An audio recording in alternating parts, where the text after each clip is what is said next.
ആളുകൾ സ്വമേധയാൽ വരുന്ന തങ്ങളിലേക്ക് ആർത്തലച്ച് വരുന്ന വിധത്തിലുള്ള ഒരു പ്രത്യേകതരം തെരഞ്ഞെടുപ്പ് ടാക്ടിക്സ് ആണ് ഇപ്രാവശ്യം UDF കേരളത്തിൽ പ്രധാനമായും പയറ്റാൻ പോകുന്നത്. അതിലേറ്റവും പ്രധാനപ്പെട്ടതാണ് രാഹുൽ ഗാന്ധി, KC വേണുഗോപാൽ എന്ന AICC സംഘടനാ ചുമതലയുള്ള AICC ജനറൽ സെക്രട്ടറിയുടെ നിർണായകമായ തെരഞ്ഞെടുപ്പ് പ്ലാനിംഗ് ആണ് ഇനി കേരളമെമ്പാടും കാണാൻ പോകുന്നത്. കേരള നിയമസഭാ തെരഞ്ഞെടുപ്പിലെ പ്രചാരണ രീതിക്ക് നേതൃത്വം കൊടുത്തുകൊണ്ട് രാഹുൽ ഗാന്ധി കേരളത്തിലേക്ക് വരികയാണ്. വലിയൊരു വിജയപ്രതീക്ഷ UDFനുണ്ട്. തദ്ദേശ തെരഞ്ഞെടുപ്പിലെ ട്രെൻഡിങ് നിലനിർത്താനുള്ള സാധ്യതകളും ഈ UDF കാണുന്നുണ്ട്. അപ്പം ഇത്തരം രീതിയിലേക്ക് പോകുമ്പോൾ എങ്ങനെയാണ് കേരളം അതിനെ നോക്കിക്കാണുന്നത്? UDFന് എത്രത്തോളം ഒരു വിജയപ്രതീക്ഷ കൊടുക്കാൻ സാധിക്കും? ഈ രാഷ്ട്രീയ നിരീക്ഷകരുടെ വിലയിരുത്തലൊക്കെ അനുസരിച്ച് ഒരു ട്രെൻഡിങ് ഇപ്പോഴും UDFനാണ്. എന്നാൽ മറുവശത്ത് CPM-ഉം അതിനോടൊപ്പം തന്നെ പ്രചാരണം കൊഴുപ്പിക്കുകയാണ്. തെരുവുകളിൽ എവിടെയും നോക്കിയാലും പിണറായി സർക്കാരിന്റെ അല്ലെങ്കിൽ പിണറായി വിജയന്റെ ഫ്ലെക്സുകൾ കാണാൻ സാധിക്കും.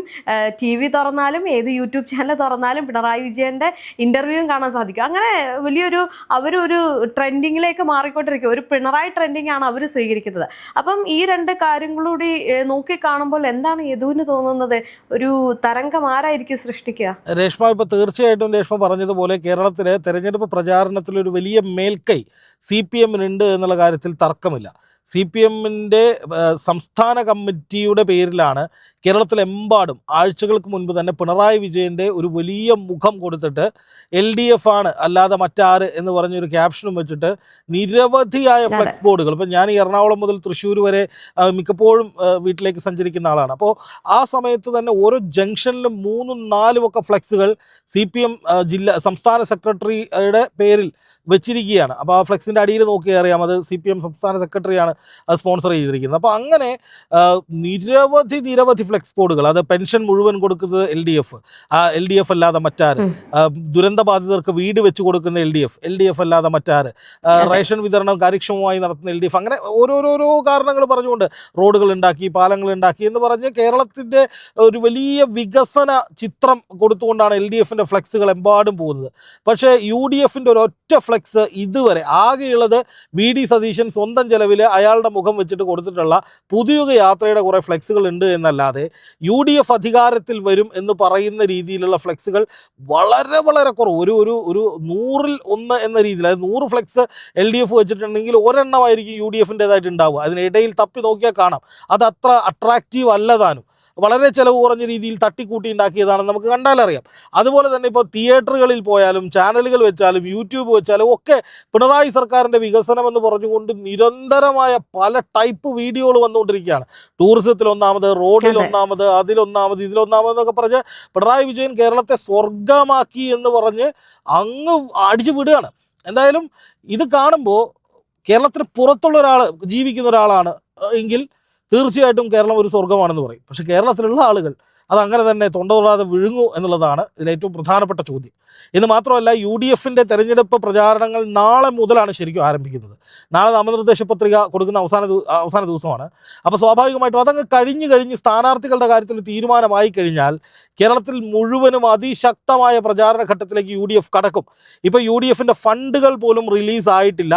ആവശ്യത്തിന് ഫണ്ടില്ലാത്ത പ്രശ്നങ്ങളടക്കം UDF അഭിമുഖീകരിക്കുന്നുണ്ട് എന്നാണ് പല സ്ഥാനാർത്ഥികളോട് സംസാരിച്ചപ്പോൾ വ്യക്തിപരമായി അവർ പറഞ്ഞത്. BJPക്കോ CPM-നൊക്കെ, CPM ഭരിക്കുന്ന പാർട്ടി ആയതുകൊണ്ട് അവർക്ക് PRDയിൽ നിന്നൊക്കെ എടുത്ത് പിണറായിയുടെ പടം വെച്ച് വീശാൻ വേണമെങ്കിൽ പരസ്യം ഉണ്ടാക്കുകയൊക്കെ ചെയ്യാം.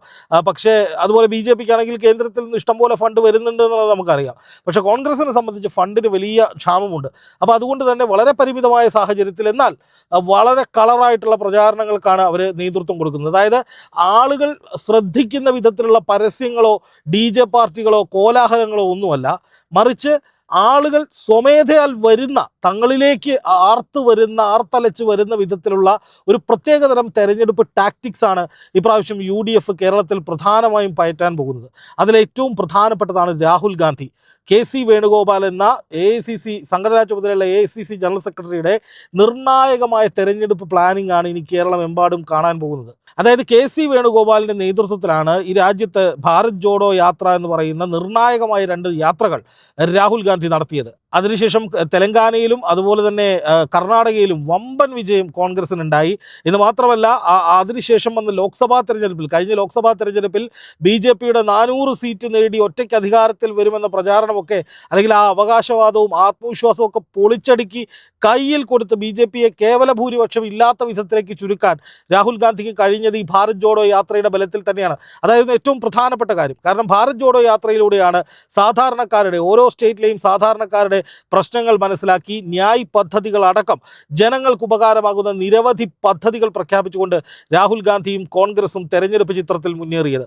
സമാനമായ രീതിയിൽ ന്യായ് പദ്ധതികളുടെ ഒരു പുതിയ വേർഷൻ കേരളത്തിൽ രാഹുൽ ഗാന്ധി പ്രഖ്യാപിക്കാൻ പോവുകയാണ്. ഇപ്പോൾ പലവിധ തർക്കങ്ങളും UDFിലുണ്ടായിരുന്നു, കോൺഗ്രസിലുണ്ടായിരുന്നു.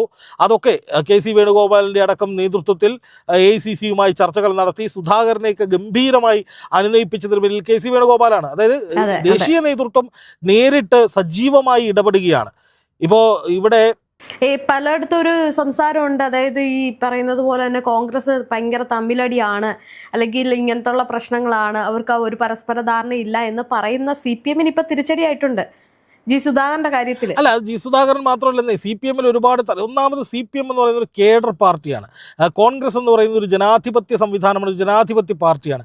കോൺഗ്രസിൽ എപ്പോഴും തെരഞ്ഞെടുപ്പ് അടുക്കുമ്പോൾ ഇങ്ങനെയുള്ള പല പ്രശ്നങ്ങളും ഉണ്ടാകാറുണ്ട്. സ്ഥാനാർത്ഥി മോഹികളായിട്ടുള്ള പലരും വിമതന്മാരാവാൻ ശ്രമിക്കും. സ്ഥാനാർത്ഥികളാകാൻ കഴിയുമെന്ന് പ്രതീക്ഷിച്ച പലരും പിണങ്ങി വീട്ടിലിരിക്കും. നേതാക്കൾ വന്ന് അനുനയിപ്പിക്കും. കുറച്ചൊക്കെ ആളുകൾ വല്ല BJPയിലേക്കോ CPMയിലേക്കോ എടുത്തു ചാടും. മുമ്പ് സരനൊക്കെ പോയത് നമ്മൾ കണ്ടിട്ടുണ്ട്. പക്ഷേ കോൺഗ്രസ് വിട്ടു പോയ ആളുകളൊക്കെ എവിടെ? ഇതൊരു വലിയ ചോദ്യമല്ലേ. കോൺഗ്രസിനെ ഉപേക്ഷിച്ച് കോൺഗ്രസിനെ ഇപ്പം അങ്ങ് തിരിച്ചിടും മറച്ചിടും എന്ന് പറഞ്ഞ് ഈ പാർട്ടിയെ ചീത്തയും വിളിച്ച് പോയിട്ടുള്ള ആളുകളുടെയൊക്കെ ഒരു അവസ്ഥ എന്താണെന്ന് ആലോചിച്ച് നോക്ക്. ആരെങ്കിലും എവിടെയെങ്കിലും പോയി രക്ഷപ്പെട്ട ചരിത്രമുണ്ടോ? ഇപ്പോൾ ടോം വടക്കൻ എന്ന് പറയുന്ന AICCയുടെ ഒരു വലിയ നേതാവ്, സ്പോക്ക് പേഴ്സൺ ആയിരുന്നു, നേരെ BJPയിലേക്ക് എടുത്ത് ചാടി എവിടെ എത്തി? അനിൽ ആന്റണി എന്ന് പറയുന്ന AK ആന്റണിയുടെ മകൻ, എന്താണ് അവസ്ഥ?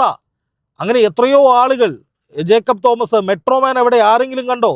ഞാനും ചാണകം നീയും ചാണകം നമ്മളൊക്കെ ചാണകങ്ങളെന്ന് വിളിച്ചു കൂവിയ കൃഷ്ണകുമാർ മൂലക്കായില്ലേ? സീറ്റുണ്ടോ? അവരെ കോൺഗ്രസ് നിന്ന് പോയതല്ല. എങ്കിൽ പോലും ഞാൻ പറഞ്ഞതാണ്, BJP വലിയ സംഭവമാണെന്നും പറഞ്ഞ് BJPക്ക് വേണ്ടി അങ്ങ് ഒരു സുപ്രഭാതത്തിൽ ഇറങ്ങിത്തിരിക്കുകയും ഇവിടെ നിന്ന് നേരെ BJPയിലേക്ക് എടുത്ത് ചാടുകയും ഒക്കെ ചെയ്ത ആളുകളുടെ അവസ്ഥ എന്താണ്? അപ്പോൾ കോൺഗ്രസിൽ പ്രബലരായി നിന്നിട്ട് അവിടെ നിന്ന് CPMലേക്ക് പോയ സരിൻ്റെ അവസ്ഥ പോലും നമുക്കറിയാം. ഈ തെരഞ്ഞെടുപ്പിൽ സീറ്റില്ല, അദ്ദേഹം കഴിഞ്ഞ തെരഞ്ഞെടുപ്പിൽ ദയനീയമായി പരാജയപ്പെട്ടു. അപ്പോൾ ആരും വലിയ ഗതി പിടിച്ച അവസ്ഥയൊന്നുമില്ല. അപ്പോൾ ഇത് പണ്ടേ ഒരു സാഹചര്യമാണ്. ഇവിടെ ഇപ്രാവശ്യം സുധാകരൻ ഒരുപാട് വിഷമിപ്പിച്ചു, ഒരുപാട് ആശങ്കകൾ കോൺഗ്രസിനുണ്ടാക്കി. പക്ഷേ KC വേണുഗോപാലിൻ്റെ നേതൃത്വത്തിൽ ശക്തമായ ഇടപെടലുകൾ AICC നടത്തിയപ്പോൾ ഒത്തുതീർപ്പുമായി രംഗത്ത് വന്ന സാഹചര്യത്തിൽ അതെല്ലാം അവസാനിച്ചു. ഇപ്പോൾ കേരളത്തെ സംബന്ധിച്ച് VD സതീശൻ ഞാൻ വലിയ സംഭവമാണെന്ന് വരുത്തി തീർക്കാൻ വേണ്ടിയിട്ട് കുറേ ഏകപക്ഷീയമായ തീരുമാനങ്ങളും പ്രഖ്യാപനങ്ങളും നടത്തുന്നുണ്ട്. കോൺഗ്രസ് പ്രസ്ഥാനത്തെ നാറ്റിക്കുന്ന വിധത്തിലുള്ള ചില നാറിയ നീക്കങ്ങളും അദ്ദേഹത്തിൻ്റെ ഭാഗത്തു നിന്നുണ്ടായി. 24 മണിക്കൂറിനുള്ളിൽ സ്ഥാനാർത്ഥികളെ പ്രഖ്യാപിക്കുമെന്ന് വെല്ലുവിളിച്ചിട്ട് സ്ഥാനാർത്ഥികളെ പ്രഖ്യാപിക്കാൻ ഒരുപാട് സമയമെടുത്തു കോൺഗ്രസ്. ശരിക്കും VD സതീശൻ സ്വയം ഞാൻ വലിയ സംഭവമാണെന്ന് കാണിക്കാൻ വേണ്ടി ഷോ വർക്ക് നടത്തിയതാണ്. അത് കോൺഗ്രസിന് വലിയ ഡാമേജ് ഉണ്ടാക്കി. പക്ഷെ അവിടെയും AICCയുടെ നേതൃത്വത്തിൽ ഒരു നിർണായകമായ ഇടപെടലുണ്ടായി. KC വേണുഗോപാൽ ഉത്തരവാദിത്തത്തോടു കൂടി പ്രവർത്തിച്ചു. KC വേണുഗോപാൽ ഇടപെട്ട് അതുമായി ബന്ധപ്പെട്ട അത്തരം ചർച്ചകൾ നടത്തി ഈ സ്ഥാനാർത്ഥിത്വത്തിന് വേണ്ടി പ്രശ്നങ്ങൾ ഉണ്ടാക്കുന്ന ആളുകളെ അനുനയിപ്പിച്ച് അവർക്ക് മറ്റ് പദവികൾ കൊടുക്കാമെന്ന് പറഞ്ഞു. അതായത് ഒരു വശത്ത് VD സതീശൻ്റെ നേതൃത്വത്തിൽ VD സതീശൻ സ്വന്തം മുഖം അടിപൊളിയാണ്, ഞാൻ ഭയങ്കര സംഭവമാണെന്ന് കാണിക്കാൻ വേണ്ടിയിട്ട് കുറേ പ്രഖ്യാപനങ്ങൾ നടത്തി പലരെയും വെറുപ്പിക്കും, പലരെയും പിണക്കും, പലരെയും വല്ലാത്ത അവസ്ഥയിലേക്ക് തള്ളിവിടും. അതൊക്കെ പരിഹരിക്കുക എന്നുള്ളത് ഇപ്പുറത്ത് ഇപ്പോൾ AICCയുടെ ചുമതല എന്ന നിലയിലേക്ക് മാറിയിരിക്കുന്നു. അങ്ങനെ ചില സംഭവങ്ങളും നമ്മൾ കണ്ടു. ഇപ്പോൾ സുധാകരൻ്റെയൊക്കെ വിഷയം അങ്ങനെയുണ്ട്. പക്ഷേ AICCയുടെ ഇടപെടൽ അല്ലെങ്കിൽ KC വേണുഗോപാലിൻ്റെ ഇടപെടൽ ഒടുവിൽ ഇപ്പോൾ കോൺഗ്രസിന് ശക്തമായ ഒരു നിലയുണ്ടാക്കിയിട്ടുണ്ട് കേരളത്തിൽ. ഇപ്പോൾ CPM എപ്പോഴും പറഞ്ഞുകൊണ്ടിരുന്നത് കോൺഗ്രസിൽ തമ്മിലടിയാണ്, ഇതാണെന്നൊക്കെ പറഞ്ഞിട്ട് ഇപ്പം നേരെ തിരിച്ചാണ് കാര്യങ്ങൾ. CPMൽ വലിയ തമ്മിലടി ഉണ്ടാകുന്നു, LDFൽ ഒരു ഒത്തുചേർന്ന് പോകാത്ത സാഹചര്യം ഉണ്ടാകുന്നു. പക്ഷേ കോൺഗ്രസിനെ സംബന്ധിച്ച് നോക്കുക, രാഹുൽ ഗാന്ധിയുടെ വരവോടുകൂടി ഒരു വലിയ ആവേശം കേരളത്തിലുണ്ടാകും. രാഹുൽ ഗാന്ധി വയനാട്ടിൽ മത്സരിച്ച സമയത്ത് അദ്ദേഹം വയനാട്ടിൽ മാത്രമേ അത് സംസാരിക്കാൻ വന്നിരുന്നുള്ളൂ. ആ സമയത്ത് പോലും വയനാട് ജില്ലയിൽ മൊത്തം ഒരു ഓളം ഉണ്ടാക്കാൻ രാഹുലിന് കഴിഞ്ഞിരുന്നു. എന്ന് മാത്രമല്ല, ഇപ്പോൾ രാഹുൽ ഗാന്ധി കേരളത്തിലെ പ്രധാനപ്പെട്ട പാലക്കാടൊക്കെ ഉൾപ്പെടുന്ന കേരളത്തിൽ വളരെ ടൈറ്റ് ഫൈറ്റ് നിലനിൽക്കുന്ന പ്രധാനപ്പെട്ട എല്ലാ കേന്ദ്രങ്ങളിലും രാഹുൽ ഗാന്ധി എത്താൻ പോവുകയാണ്. അവിടങ്ങളിലൊക്കെ കോൺഗ്രസ് പ്രവർത്തകരെയും കോൺഗ്രസ് അനുഭാവികളെയും നിഷ്പക്ഷമതികളായ ജനങ്ങളെയും ഒക്കെ ഒപ്പം നിർത്താനുള്ള നിർണായകമായ പദ്ധതികൾ, നിരവധി പദ്ധതികൾ, ന്യായ് പദ്ധതി എന്ന പേരിൽ നിർണായകമായ പല സൗജന്യങ്ങളടക്കം പ്രഖ്യാപിച്ചുകൊണ്ട് സ്ത്രീകളായിട്ടുള്ള വോട്ടർമാരെ, നിഷ്പക്ഷമതികളായിട്ടുള്ള വോട്ടർമാരെ കൂടെ നിർത്താനുള്ള നിരവധി തന്ത്രങ്ങൾ കോൺഗ്രസ് മെനയുകയാണ്. വരും ദിവസങ്ങളിൽ അത് വ്യക്തമായി മനസ്സിലാവുകയും ചെയ്യും. ആ നിലയ്ക്കാണ് കാര്യങ്ങളുടെ പോക്ക് എങ്കിൽ ഒരു വലിയ ട്രെൻഡ് ഇവിടെ വേറൊരു കാര്യം കൂടി ഉണ്ട്. ഏതോ ഈ പാലക്കാടിനെ സംബന്ധിച്ച് നിർണായകമായിട്ടുള്ള ഒരു കാര്യമാണ്. കേരള രാഷ്ട്രീയം മൊത്തത്തിൽ ഉറ്റുനോക്കുന്നത് പാലക്കാട് കൂടിയാണ്. കാരണം അവിടെയും ഈ പറയുന്നത് പോലെ UDF വലിയൊരു തരംഗം സൃഷ്ടിക്കാൻ സാധിക്കും. അവിടെ UDF തരംഗത്തെക്കാൾ കൂടുതൽ BJP പിടിക്കാൻ പറ്റും എന്ന് വിചാരിക്കുന്ന ഏറ്റവും പ്രധാനപ്പെട്ട ഒരു സീറ്റാണ് പാലക്കാട്. കാരണം എവിടെ ചെന്ന് മത്സരിച്ചാലും വോട്ടിംഗ് ശതമാനം ഉയർത്തുന്ന ശോഭാ സുരേന്ദ്രനാണ് അവിടെയുള്ളത്. അതിന് മാത്രമല്ല, കഴിഞ്ഞ തവണത്തെ തർക്കങ്ങളൊക്കെ പരിഹരിച്ച് പാലക്കാട് BJP കുറെ കൂടി കാര്യക്ഷമമായി സ്ട്രോങ് ആയി രംഗത്തുണ്ട്. അപ്പോൾ സ്വാഭാവികമായിട്ടും ശോഭാ സുരേന്ദ്രൻ വരികയും BJP ഒറ്റക്കെട്ടായി തെരഞ്ഞെടുപ്പിനെ നേരിടുകയും ചെയ്താൽ, ഗ്രൂപ്പിസം ഇല്ലാതാവുകയൊക്കെ ചെയ്തു കഴിഞ്ഞാൽ, പ്രത്യേകിച്ച് രാഹുൽ മാങ്കൂട്ടത്തിലായിരുന്നു കോൺഗ്രസിന് 18,000-ലധികം വോട്ടിൻ്റെ ഭൂരിപക്ഷം കഴിഞ്ഞ തവണ നേടിക്കൊടുത്തത്. ആ ഫാക്ടർ ഇപ്പോഴില്ല. പകരം വരുന്നത് കോൺഗ്രസുമായി വലിയ ബന്ധമൊന്നും പറയാനില്ലാത്ത, അല്ലെങ്കിൽ ഒരു സജീവ രാഷ്ട്രീയ പ്രവർത്തകരല്ലാത്ത സിനിമാ താരമായ രമേശ് പിഷാരടിയാണ്. അത് ഷാഫി പറമ്പലിൻ്റെ നോമിനിയാണെന്നും പറയുന്നു. അപ്പോൾ അങ്ങനെയാകുമ്പോൾ കുറെ കൂടി ജയസാധ്യതയുണ്ട് എന്നാണ് BJP കണക്ക് കൂട്ടുന്നത്. പക്ഷേ രാഹുൽ ഗാന്ധി അടക്കം മണ്ഡലത്തിൽ കോൺസെൻട്രേറ്റ് ചെയ്ത്, അതായത് പാലക്കാട് രാഹുൽ മാങ്കൂട്ടത്തിലുമായി ബന്ധപ്പെട്ടുണ്ടായ വിഷയങ്ങൾ അവിടെ കോൺഗ്രസിന് ചിലപ്പോൾ അടിപറ്റാൻ സാധ്യതയൊക്കെ ഉള്ളതുകൊണ്ട് രാഹുൽ ഗാന്ധിയെ അവതരിപ്പിച്ച് പ്രധാനപ്പെട്ട നേതാക്കളെ മണ്ഡലത്തിൽ നിരന്തരമായി നിയോഗിച്ച് പാലക്കാട് ഉൾപ്പെടെ 50-50 സാധ്യതയുള്ള, അല്ലെങ്കിൽ നെക്ക് ടു നെക്ക് ഫൈറ്റ് നടക്കുന്ന മണ്ഡലങ്ങളിലൊക്കെ ഈ ഒരു സംവിധാനത്തെ വിനിയോഗിക്കാനാണ് AICC ഒരു തീരുമാനം. അതായത് രാഹുൽ ഗാന്ധി, പ്രിയങ്ക ഗാന്ധി, വേണ്ടി വന്നാൽ മറ്റ് സച്ചിൻ പൈലറ്റ് ഇപ്പോൾ തന്നെ കേരളത്തിലുണ്ട്, അദ്ദേഹത്തെ പോലെയുള്ള പ്രധാനപ്പെട്ട ദേശീയ തലത്തിലെ പ്രധാനികളായിട്ടുള്ള കോൺഗ്രസ് നേതാക്കളെ നിരന്തരമായി അവതരിപ്പിക്കുകയും AICC ജനറൽ സെക്രട്ടറി ആയിട്ടുള്ള KC വേണുഗോപാൽ ഇതിന് നേതൃത്വം കൊടുക്കുകയും ചെയ്തുകൊണ്ട് സമഗ്രമായ, അതായത് എവിടെയൊക്കെ ഒരു തിരിച്ചടി അല്ലെങ്കിൽ ഒരു പിന്നോട്ട് പോക്കിന് സാധ്യതയുണ്ടോ അവിടങ്ങളിലൊക്കെ രാഹുൽ ഗാന്ധിയെയും അതുപോലെ ദേശീയ നേതൃത്വത്തെയും ഒക്കെ കൊണ്ടുവന്ന് ജനങ്ങളെ ഇളക്കി മറിച്ചിട്ടുള്ള ക്യാമ്പയിനുകൾ നടത്താനാണ് തീരുമാനം. എന്തായാലും പാലക്കാടിനെ സംബന്ധിച്ച് രമേശ് പിഷാരടിക്ക് രാഷ്ട്രീയ പാരമ്പര്യമൊന്നും ഇല്ല എന്ന് പറയുന്നുണ്ടെങ്കിലും CPM രമേശ് പിഷാരടിയെ ജയിപ്പിക്കുന്ന ലക്ഷണമാണ് കാണുന്നത്. രമേശ് പിഷാരടിയെ കോമാളി എന്നും അരസംഘി എന്നൊക്കെ വിളിച്ചുകൊണ്ട് CPM-കാർ, ഇപ്പോൾ തോമസ് ഐസക്കാണ് കോമാളി എന്ന് വിളിച്ചത്, CPM-ന്റെ. പക്ഷേ തോമസ് ഐസക്കിന് വളരെ ലളിതമായിട്ടുള്ളൊരു മറുപടി. അതാണ് രമേശ് പിഷാരടി വളരെ മാന്യമായിട്ടാണ് സംസാരിക്കുന്നത്. ജനങ്ങളെ കയ്യിലെടുത്തുകൊണ്ട്, മാധ്യമപ്രവർത്തകരെ കയ്യിലെടുത്തുകൊണ്ട് വളരെ സരസമായി, സിമ്പിളായി, ഞാൻ നിങ്ങളുടെ കൂടെയുള്ള ഒരാളാണ്, നിങ്ങളുടെ കൂട്ടത്തിൽപ്പെട്ട ഒരാളാണെന്ന് തോന്നിപ്പിക്കുന്ന വിധത്തിൽ വളരെ ഭംഗിയായിട്ട് രമേശ് പിഷാരടി ക്യാമ്പയിനുകൾ മുന്നോട്ട് കൊണ്ടുപോകുമ്പോൾ സ്വാഭാവികമായിട്ടും രമേശ് പിഷാരടിക്ക് കോൺഗ്രസിന്, പ്രത്യേകിച്ച് കോൺഗ്രസിന് 12,000-ലധികം ലീഡ് കിട്ടിയ ഒരു മണ്ഡലമാണ്. അപ്പോൾ ആ സ്ഥാനാർത്ഥി മാങ്കൂട്ടത്തിനൊപ്പം ഉയർന്ന ആൾ അത്രയും ജനങ്ങളുടെ സ്വാധീനം ചെലുത്താൻ പറ്റുന്ന ഒരാളായിരിക്കുമോ എന്ന് മാത്രമേ സംശയം ഉണ്ടായിരുന്നുള്ളൂ. പക്ഷേ രമേശ് പിഷാരടി എന്തായാലും ആ സംശയം ദൂരീകരിച്ചിരിക്കുന്നു. ഒത്ത സ്ഥാനാർത്ഥിയാണ്, ജനങ്ങളെ കയ്യിലെടുക്കാൻ രമേശിന് കഴിയുന്നുണ്ട്. അപ്പോൾ പാലക്കാടൊക്കെ വലിയ മുന്നേറ്റം കോൺഗ്രസിന് ഉണ്ടാക്കാൻ സാധിക്കുമെങ്കിൽ തീർച്ചയായിട്ടും കേരളം മുഴുവൻ കോൺഗ്രസിന് അനുകൂലമായ ഒരു തരംഗം ഉണ്ടാകാനുള്ള സാധ്യതയുണ്ട്. രാഹുൽ ഗാന്ധിയൊക്കെ കളത്തിൽ ഇറങ്ങുന്നതിലൂടെ തീർച്ചയായിട്ടും മൊത്തം നാളെ കൂടി കഴിഞ്ഞാൽ 24 മണിക്കൂറിന് ശേഷം ഇതുവരെ നമ്മൾ കാണാത്ത UDF-ഉം കോൺഗ്രസുമായിരിക്കും കേരളം മുഴുവൻ കാണാൻ പോവുക.